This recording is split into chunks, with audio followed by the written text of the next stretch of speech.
Hello, students. Today we are going to talk about weather and climate. Weather begins with the sun. Weather systems start because the sun's energy heats up different parts of the earth more than others, and it heats the different air masses that cause our weather systems.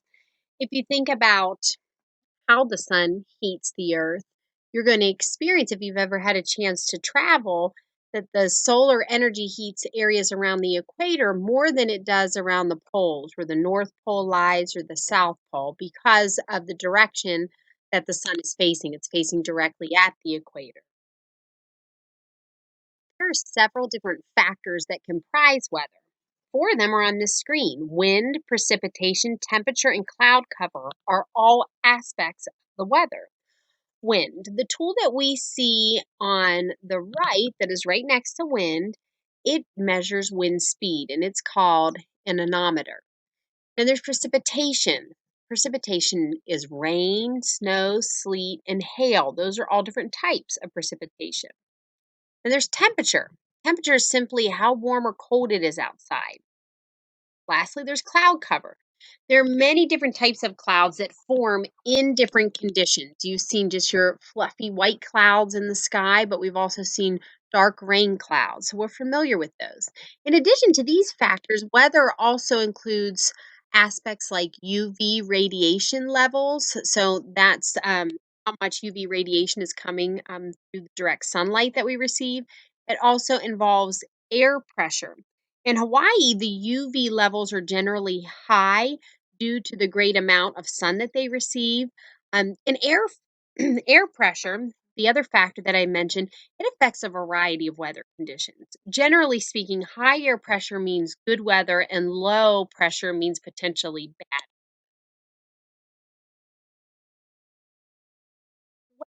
Changes every day, and that's because it moves in systems or bands throughout the atmosphere. Today it could be sunny. Tomorrow it could be partly sunny with some clouds, and it could be quite warm. Thursday there could be a chance of rain. Friday maybe there's a very strong chance of rain, and then maybe Saturday would be partly sunny again.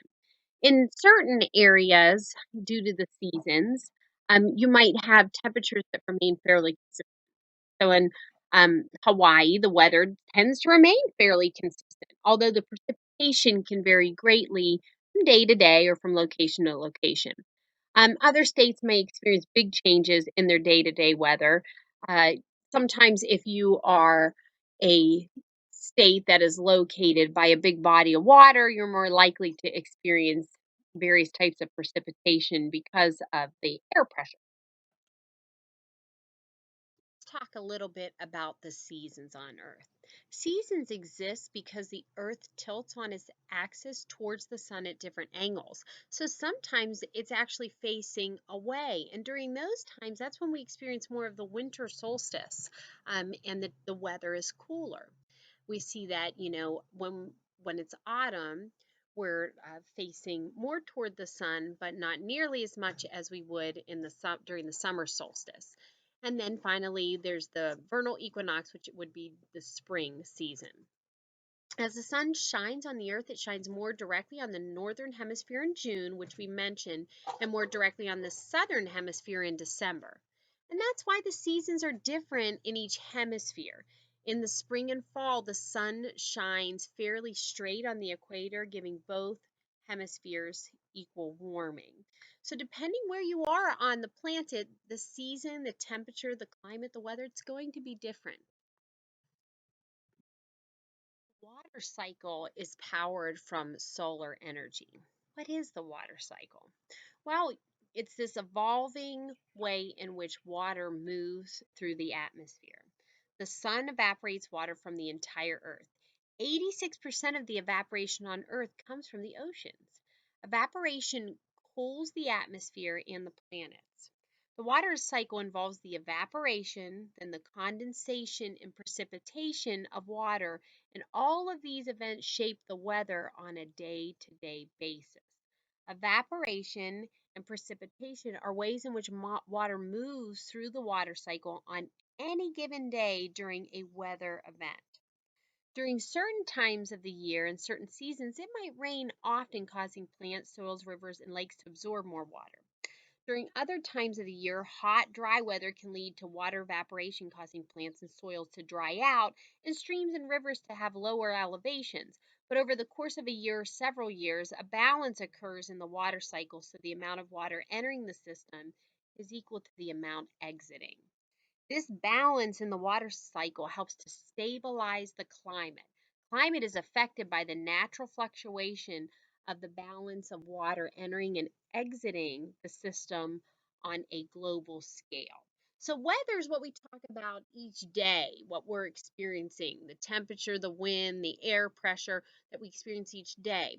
But when we look at weather over a long period of time, that's what we call the climate. But again, water is moving constantly through our system through the process of evaporation, and then it condenses, forming clouds, and eventually those clouds release that water in the form of rain or snow or sleet, depending on the season you're in.